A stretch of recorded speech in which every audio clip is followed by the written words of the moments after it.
साधना के आयाम की श्रृंखला में आपका स्वागत है। इस श्रृंखला के पिछले भाग यदि आपने नहीं सुने हैं तो उनको अवश्य सुन लीजिए ताकि आप साधना में और गहराई से उतर सकें और बातों को अच्छी प्रकार से समझ सकें। प्रस्तुत है इस श्रृंखला का अगला भाग, जीवन में रस क्यों नहीं बचा। क्या आपने कभी सोचा है कि जब आप स्वाद लेते हैं तो वो स्वाद कहाँ अनुभव होता है, जुबान पर या मन में? कभी ध्यान दिया है कि कोई संगीत आपको भीतर तक क्यों छू लेता है और कोई शोर बस कानों से टकराकर लौट जाता है? हम हर दिन देखते हैं, सुनते हैं, खाते हैं, छूते हैं, लेकिन क्या वास्तव में अनुभव करते हैं? कहीं ऐसा तो नहीं कि हम अनुभव करने की अपनी क्षमता खो चुके हैं? आज हमारी चेतना इतनी शिथिल हो चुकी है कि फूल की खुशबू भी महसूस नहीं होती, बारिश की नमी भी बस एक गीलापन बनकर रह जाती है। चाय का स्वाद जो कभी मां की याद दिलाता था अब सिर्फ एक आदत बन चुका है। क्या आप जानते हैं क्यों?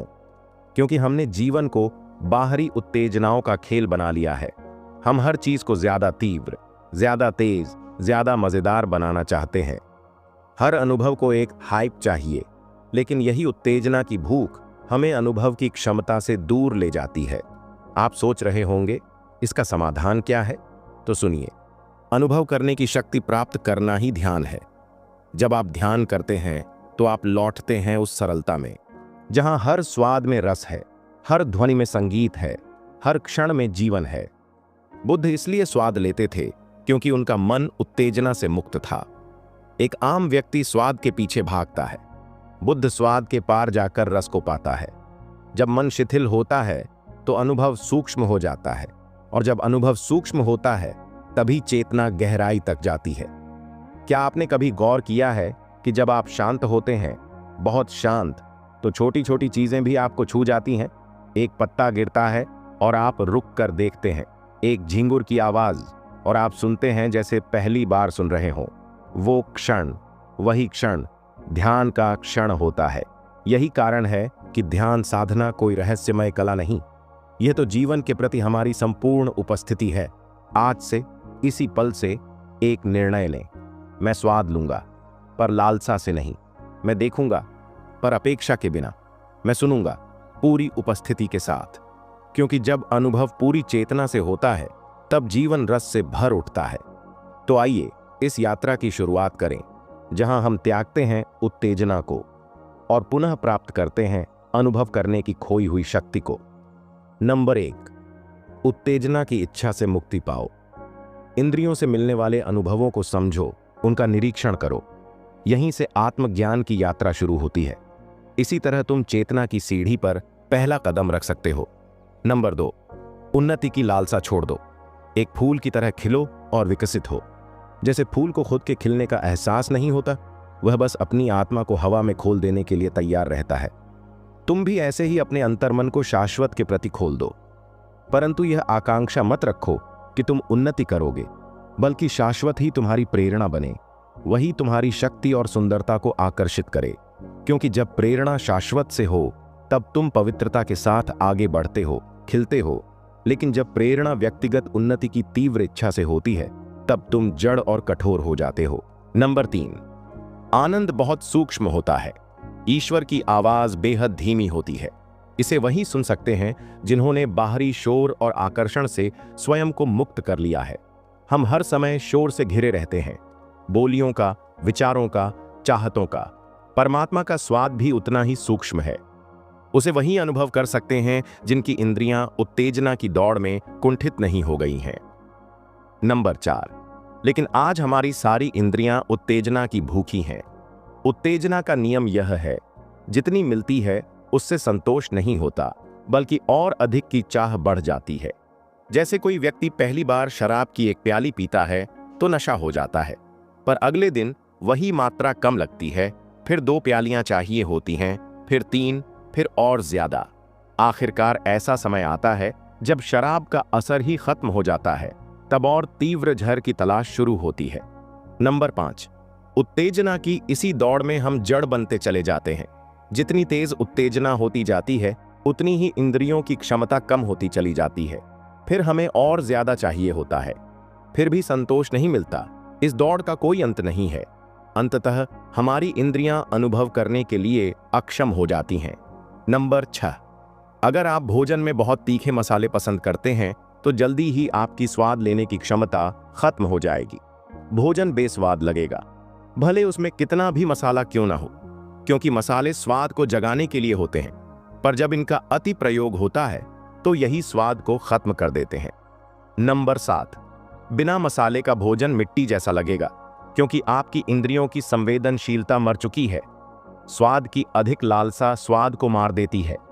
जिस स्वाद का अनुभव बुद्ध या महावीर कर सकते थे, वह आज का सामान्य व्यक्ति नहीं कर सकता।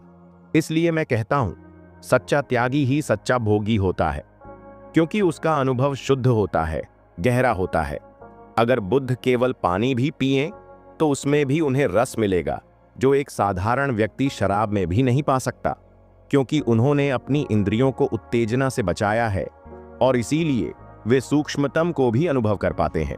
नंबर 8, अगर आप तेज संगीत के आदी हो गए हैं तो फिर पक्षियों का मधुर स्वर नहीं सुन पाएंगे, तो फिर झींगुर की आवाज, हवा की सरसराहट, ये सब खो जाएंगी।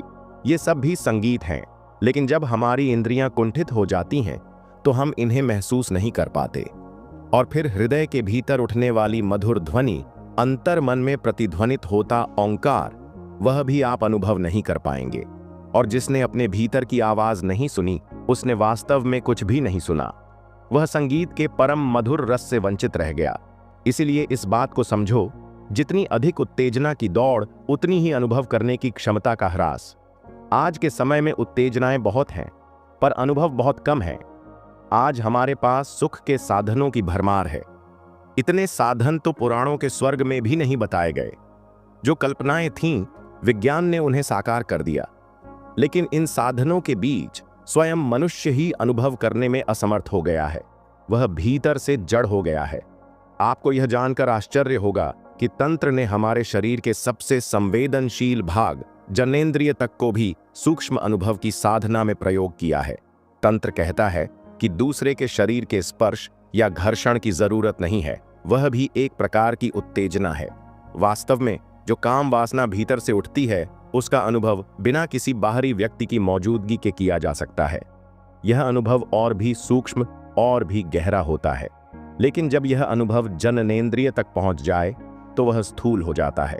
फिर भी अगर यह अनुभव सिर्फ शरीर तक सीमित रह जाए, बिना किसी दूसरे के स्पर्श के, तब भी वह एक तरह की घर्षण की स्थिति बन जाती है। इसलिए तंत्र ने आगे और प्रयोग किए। उसने कहा, सिर्फ भावना में काम का अनुभव किया जाए, शरीर में उसका कोई प्रभाव न हो, और यह अनुभव और भी सूक्ष्म होता है। फिर तंत्र ने यह भी कहा, भावना में भी नहीं, उससे भी नीचे, जहां कोई जानबूझकर कुछ नहीं कर रहा, सिर्फ गहराई में एक कंपन हो रहा है, उस तल पर काम के रस को अनुभव किया जाए। और तंत्र ने इसी गहराई में वो अनुभव पाए जो शायद दुनिया में किसी और मार्ग से नहीं मिल सकते। जैसे मंत्र शास्त्र में AUM से शुरुआत होती है। पहले आप उसे जोर से उच्चारित करते हैं, लेकिन वह ध्वनि जब बाहर निकलती है तब वह वायुमंडल से टकराकर स्थूल हो जाती है। फिर आप होंठ बंद कर लेते हैं और भीतर ही गुंजार करते हैं AUM। अब कोई बाहरी ध्वनि नहीं होती, लेकिन भीतर का रस बचा रहता है। फिर आगे तंत्र कहता है, अब भीतर भी कुछ मत करो, बस सुनो। भीतर जो पहले से गूंज रहा है उसको पहचानो। तुम मत बोलो, केवल सुनो। यह अजपा जाप कहलाता है, जहां हम जाप नहीं करते, लेकिन जाप भीतर होता रहता है। जाप भीतर चलता रहता है। जैसे जैसे आप भीतर उतरते हैं, आपको उत्तेजनाओं से मुक्ति लेनी पड़ती है। आखिर एक ऐसी जगह आती है जहां कोई उत्तेजना नहीं बचती। बुद्ध ने इसी को शून्य कहा है, जहां सब कुछ शांत है, निर्मल है। अब इस फर्क को समझें। सुख उत्तेजना से पैदा होता है, लेकिन आनंद पैदा तब होता है जब उत्तेजना समाप्त हो जाती है। सुख में घर्षण है, आनंद में गहराई है। इसीलिए हर सुख थोड़ी देर बाद दुख बन जाता है, क्योंकि सुख की ललक कभी पूरी नहीं होती। आज जो सुंदर लगता है, कुछ समय बाद सामान्य हो जाता है, फिर मन और सुंदर की तलाश करता है। उत्तेजना बार बार नई चीज मांगती है, पर यह दौड़ इंद्रियों को धीरे धीरे जड़ बना देती है। आप स्वाद, स्पर्श, रंग, गंध, इन सब में धीरे धीरे अनुभव करना छोड़ देते हैं। फिर आनंद की तलाश शुरू होती है, लेकिन अब वह कहां से मिलेगा? इंद्रियां तो पहले ही थक चुकी हैं, सुन्न हो चुकी हैं। यह बात गौर करने लायक है कि बुढ़ापा उम्र के बढ़ने से नहीं आता, बल्कि अनुभव की क्षमता के मरने से आता है। आज के बच्चों तक में बुढ़ापा आ गया है क्योंकि उनकी सारी इंद्रियां थक चुकी हैं, उत्तेजना से भर चुकी हैं। जब बुद्ध या महावीर अपने महलों को छोड़ते हैं तो वह केवल भौतिक सुख नहीं छोड़ते, वे उस जगह को छोड़ते हैं जहां उत्तेजना है। वह जंगल की ओर, निसर्ग की ओर भागते हैं ताकि उनकी इंद्रियों की स्वाभाविक संवेदनशीलता लौट सके, जहां आंखें फिर से देख सकें, कान फिर से सुन सकें, हृदय फिर से महसूस कर सके। तब जाकर वह सुन पाते हैं ओंकार की वह सूक्ष्म ध्वनि जो भीतर की गहराइयों से उठती है। इसलिए पहला सूत्र फिर से दोहराते हैं, उत्तेजना की इच्छा को दूर करो। इसका मतलब यह नहीं कि इंद्रियों का विरोध करो, बल्कि इसका अर्थ यह है कि इंद्रियों की हत्या मत करो, उत्तेजना से उन्हें शुद्ध करो। अगर स्वाद में उत्तेजना हटा दी जाए तो सूखी रोटी भी वह स्वाद दे सकती है जो राजभोग नहीं दे सकता, क्योंकि स्वाद भोजन पर नहीं, स्वाद लेने वाले पर निर्भर करता है। साधना का मार्ग वहीं से शुरू होता है जहां हम स्थूल को छोड़कर सूक्ष्म की खोज शुरू करते हैं। लेकिन क्या हम सूक्ष्म को अनुभव कर सकते हैं? क्या हमारे पास वह शुद्धता बची है? अगर इंद्रियां जड़ हो गई हैं तो परमात्मा हमारे पास होकर भी अजनबी ही रहेगा, क्योंकि उसे देखने के लिए, उसे सुनने के लिए हमें सूक्ष्म होना पड़ेगा। जो इंद्रिय उत्तेजना से भर दी जाती है वह अनुभव करने की क्षमता खो देती है, और जब वह मर जाती है तो और उत्तेजना की मांग करती है। यही दुष्चक्र है। रोज नया स्वाद, रोज नया साथी, रोज नया मकान, यह अंतहीन हो जाता है। हर चीज थोड़ी देर में पुरानी लगने लगती है, और आपकी इंद्रियां जितनी जड़ होंगी उतनी जल्दी सब चीजें व्यर्थ लगने लगेंगी। अब प्रश्न उठता है, तो फिर तृप्ति कहाँ है? तृप्ति वस्तुओं में नहीं, तृप्ति अनुभव करने की आपकी क्षमता में है। आप जितने गहरे अनुभव कर सकते हैं उतनी ही छोटी चीजें भी आपको संपूर्ण तृप्ति दे सकती हैं। एक संत ने सब कुछ त्याग दिया था, बस केवल एक लुटिया ही उसके पास थी जिससे वह पानी पी लेता था। एक दिन उसने देखा कि कोई व्यक्ति हाथ की अंजुली से पानी पी रहा है, तो उसने वह लुटिया भी फेंक दी। उसने कहा, जब मेरे हाथ ही मुझे पानी का स्पर्श और उसका स्वाद दे सकते हैं, तो मैं एक निर्जीव वस्तु के जरिए क्यों पानी पीऊं? वह नाचने लगा और बोला, अब मैं सचमुच कुछ पी रहा हूं, इस स्पर्श के साथ, इस शीतलता के साथ, इस जीवन के साथ। हमारी इंद्रियां भी जड़ पात्र बन गई हैं। हर अनुभव उनके माध्यम से होकर मुर्दा हो जाता है। भोजन, संगीत, फूल, सब कुछ बस सामान्य सा लगता है। क्यों? क्योंकि हमारी इंद्रियों में उत्तेजना बहुत है, पर संवेदनशीलता नहीं। हम हर चीज को साधारण बना देते हैं, जबकि यह जगत बिल्कुल असाधारण है। जो फूल आप वृक्ष पर देखते हैं, ऐसा फूल इससे पहले कभी नहीं खिला था। वह फूल बिल्कुल नया है। ऐसा दूसरा फूल पूरी पृथ्वी पर ढूंढना असंभव है। वह कभी इतिहास में नहीं था और भविष्य में भी नहीं होगा। लेकिन हमारी आंखें इस अनोखी घटना को भी सामान्य बना देती हैं। कहती हैं, ठीक है, गुलाब का फूल है, ऐसे हजारों देखे हैं। असल में उन हजारों फूलों की स्मृति ने हमारी आंखों को अंधा बना दिया है। अब जो फूल सामने है वह हमें दिखाई नहीं देता। पुराने फूलों से इस नए फूल का क्या संबंध है? एमर्सन ने लिखा था कि जब मैं इस गुलाब को देखता हूं तो समझ आता है, इस फूल का उन हजारों फूलों से कोई वास्ता नहीं है जो पहले देखे जा चुके हैं या जो आगे खिलेंगे। यह गुलाब तो बस परमात्मा के सामने इस क्षण पूर्ण रूप से उपस्थित है, और यही कारण है कि यह फूल आनंद में है, क्योंकि इसमें किसी तुलना की आवश्यकता नहीं है। लेकिन जब मैं इस फूल को देखता हूं तो पहले देखे गए हजारों फूल मेरी आंखों के सामने आ जाते हैं। मेरी दृष्टि धुंधली हो जाती है और इस फूल की अनोखी उपस्थिति व्यर्थ हो जाती है। न मुझे इसके सौंदर्य का अनुभव होता है, न मेरा मन पुलकित होता है, न कोई रोमांच उठता है। हम एक असाधारण जगत में जी रहे हैं। यहाँ हर तरफ विराटता है, अनगिनत रूपों में। यहाँ परम सौंदर्य घट रहा है, परम संगीत बह रहा है, नाद अनंत है। लेकिन हम ऐसे गुजर जाते हैं जैसे अंधे और बहरे लोग। हमें कुछ भी छूता नहीं। हम जैसे लाशें बन गए हैं। हमने अपनी इंद्रियों को कब्र बना लिया है, जैसे ताबूत में बंद हों। हम जी रहे हैं लेकिन अनुभव नहीं कर रहे, और फिर पूछते हैं, आनंद कहाँ है? परमात्मा कहाँ है? परमात्मा तो हर तरफ है, बाहर भी और भीतर भी। उसके अतिरिक्त कुछ भी नहीं है। और ऐसा कोई क्षण नहीं है जो आनंद से रिक्त हो, बस अनुभव करने वाला चाहिए। लेकिन हम उसी को मार देते हैं, उत्तेजना में डूबकर। मेरे लिए त्याग का अर्थ है परम भोग का विज्ञान। जो त्यागना जानता है वही अनुभव कर सकता है। व्यर्थ को छोड़ो ताकि सार्थक को अनुभव किया जा सके। उत्तेजना को छोड़ो ताकि सूक्ष्म की प्रतीति हो सके। चीन में एक कहावत है, जब कोई संगीतज्ञ परम संगीत को उपलब्ध हो जाता है तो वह अपनी वीणा को तोड़ देता है। बहुत सुंदर बात है। जिन्होंने कहा है वे निश्चित ही उसे गहराई से समझते थे, क्योंकि वीणा के तार भी तो एक प्रकार की उत्तेजना पैदा करते हैं। जब कोई परम संगीत को उपलब्ध हो जाता है तब वही तार भी बाधा बन जाते हैं।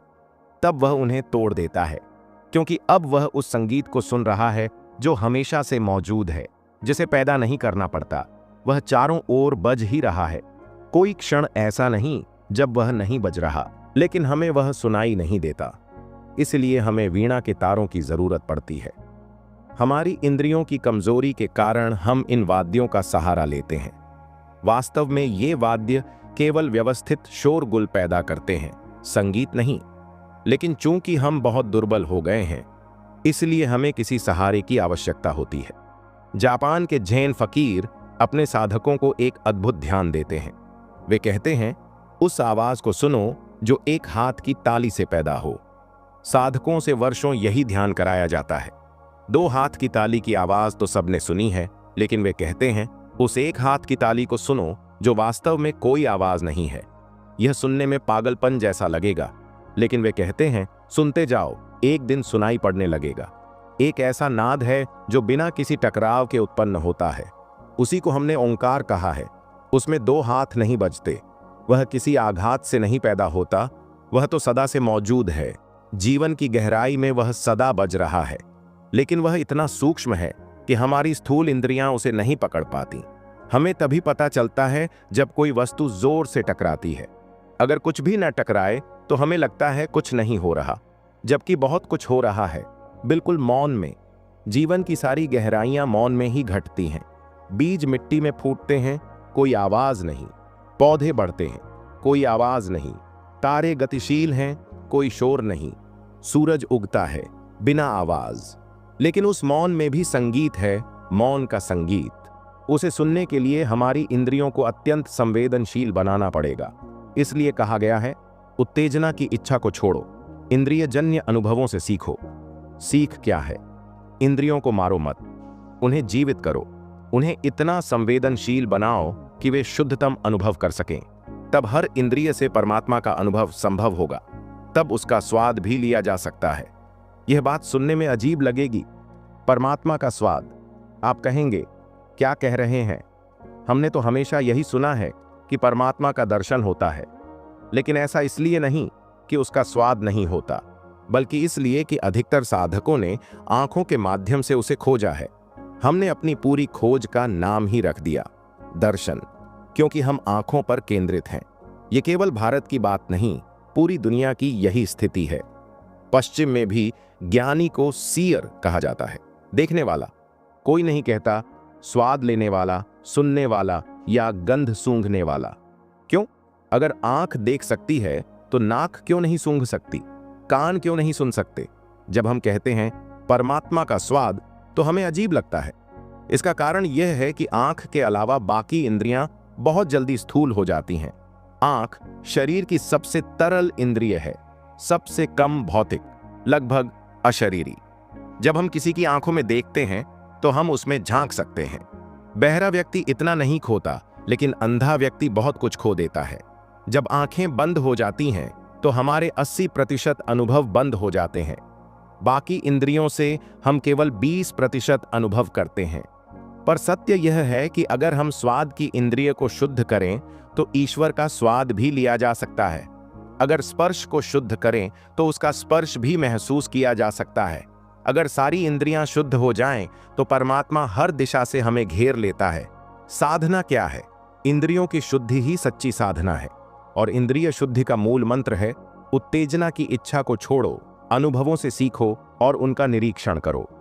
जहां उत्तेजना होती है वहां इंद्रियां मर जाती हैं। जहां सजगता होती है वहां वे जागती हैं। और यहीं से आत्मविद्या की यात्रा शुरू होती है। हम जिस अनुभव की तलाश कर रहे हैं वह हमारे भीतर छिपा है, लेकिन उत्तेजना हमेशा बाहर की ओर ले जाती है। यही कारण है कि मनुष्य चांद पर उतर जाता है लेकिन अपने भीतर नहीं उतरता। जब पहला इंसान चांद पर उतरा, पूरी दुनिया में हर्ष की लहर दौड़ गई। टेलीविजन पर सब देख रहे थे, लेकिन 2 घंटे बाद सब खत्म, उत्साह चला गया, टीवी बंद कर दिए गए, लोग अपने अपने कामों में लग गए। हजारों साल की आकांक्षा 2 घंटे में पुरानी पड़ गई। यही है उत्तेजना की प्रकृति, क्षणिक। जितनी दूर हम जाते हैं उतना ही अपने भीतर से कटते चले जाते हैं। उन्नति की आकांक्षा को छोड़ो। यह बात और भी उलझन भरी लग सकती है, क्योंकि आध्यात्मिक खोज भी तो एक तरह की उन्नति है, मोक्ष की, परमात्मा की प्राप्ति की। लेकिन यहां फर्क है। एक उन्नति हमारी चाहत से आती है, यह सीमित होती है। दूसरी उन्नति तब घटती है जब हम चाह छोड़ देते हैं। आप अपने प्रयास से जो भी पाते हैं वह आपसे छोटा होगा। आप चाहे कितनी भी बड़ी उपलब्धि कर लें, वह आपकी सीमा में ही होगी। इसीलिए अगर आप प्रयास करके परमात्मा को पा भी लें तो वह प्रयास की उपज होगा, आपसे बड़ा नहीं होगा। इसलिए कहा गया, फूल के समान खिलो, बिना किसी कोशिश के। बस आतुरता हो, इंतजार हो, समर्पण हो। कली फूल बनने के लिए कोई अभ्यास नहीं करती, वह बस सूरज के इंतजार में खिलती है। कोई चेष्टा नहीं, केवल आतुरता। बस अपने को हवाओं के लिए खोल देना। तुम भी ऐसे ही आत्मा को शाश्वत के लिए खोल दो। कोशिश मत करो परमात्मा को खोजने की, तुम तो केवल द्वार खोलो, ताकि जब वह आए तो बाधा न हो। वह आक्रामक नहीं है, जबरन नहीं आता, वह तो तुम्हारे खुलने की प्रतीक्षा करता है। परमात्मा को पाने के 2 मार्ग हैं। एक, प्रयास से, जिसमें तुम योजनाएं बनाते हो, संकल्प करते हो, इससे तुम्हें कुछ मिलेगा लेकिन तुमसे छोटा ही मिलेगा। दूसरा, समर्पण से, जहां तुम विश्राम में हो, प्रतीक्षा में हो। यह मार्ग तुम्हें तुमसे बड़ा बना देगा। यही है प्रयास रहित प्रयास, एफर्टलेस एफर्ट। तुम कुछ मत करो, बस बाधा मत बनो, अपने दरवाजे बंद मत रखो। सूर्य तुम्हारे प्रयास से नहीं उगेगा, लेकिन दरवाजे बंद होंगे तो रोशनी अंदर नहीं आएगी। सत्य यही है, परमात्मा को हम नहीं पा सकते, वह हमें पा लेता है जब हम तैयार हो जाते हैं। अगर इस विचार ने आपके भीतर हलचल मचाई है तो अभी से शुरुआत कीजिए। अपनी इंद्रियों को सजग बनाइए, अपनी आतुरता को जीवंत रखिए और अपने भीतर के द्वार खोल दीजिए। जो मिलेगा वह आपके प्रयास से बड़ा होगा, वह आपको पालेगा। इस ज्ञान को अपने साथियों के साथ जरूर साझा करें और इस यात्रा में हमसे जुड़ें। इस चैनल को सब्सक्राइब करें और बेल आइकन दबाएं ताकि अगला गूढ़ सत्संग आप तक सबसे पहले पहुंचे। अब भीतर की यात्रा पर चलने का समय आ गया है। क्या आप तैयार हैं?